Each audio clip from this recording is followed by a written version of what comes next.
लोकसभा 2024 या निवडणुकीमध्ये या भाजप सरकारने आणि त्यांची जी महायुती सरकार होतं या सरकारने वोट चोरी कशी केली असे आमचे नेते राहुलजी गांधी यांनी 7 ऑगस्ट दिवशी 450 पत्रकारांसमोर पत्रकार परिषद घेऊन त्यांनी दाखवून दिलं की बाबा या भारत देशामध्ये लोकशाहीला चिरडून हुकुमशाही कशी वाढत चालली आहे। तर राहुलजी गांधी 7 ऑगस्ट पासून बिहारमध्ये झालं, यूपीमध्ये झालं, रोड शो करून रॅली करून जनजागृती करत आहेत।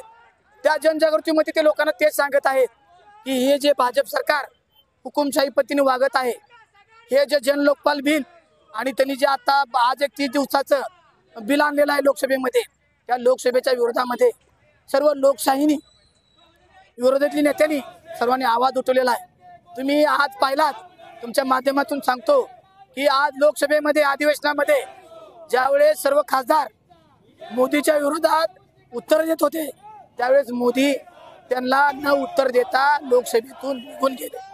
तर माझं सांगणं भारत सरकारमधल्या सामान्य जनतेला आहे की आपण सर्वांनी लोकशाही मार्ग वाचवण्यासाठी आपण महाविकास आघाडीच्या मागे ठामपणे राहावं, माझी भूमिका आहे। तुळजापूर शहरामधून मशाल मिरवणूक होती, ते मतदारांना जागृत करण्यासाठी होती।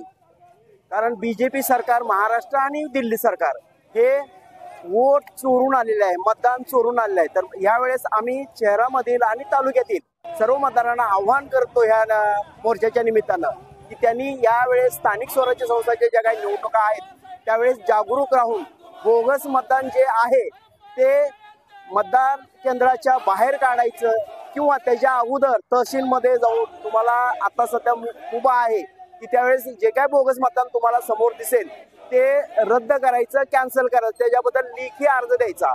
आणि ज्यावेळेस काय स्थानिक लिडरनी, स्थानिक पुढाऱ्यांनी ज्यावेळेस लेखी अर्ज तहसीलमध्ये देतील किंवा मतदान अधिकाऱ्याकडे देतील त्यावेळेस त्याची पोच घ्यायची आणि अमुक मतदान हे कॅन्सल करा म्हणून त्याची पोच आपल्याकडे राहायला पाहिजे, जेणेकरून ज्या वेळेस मतदान आहे त्यावेळेस त्या बूथवर हे तुम्हाला दाखवता आलं पाहिजे।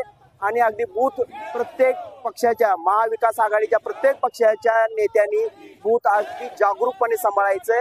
तुम्हाला सांगतो, फक्त जागरूक राहा, ऑटोमॅटिक महाविकास आघाडी निवडून येणार आहे, फक्त मतदान चोरी झाली नाही पाहिजे।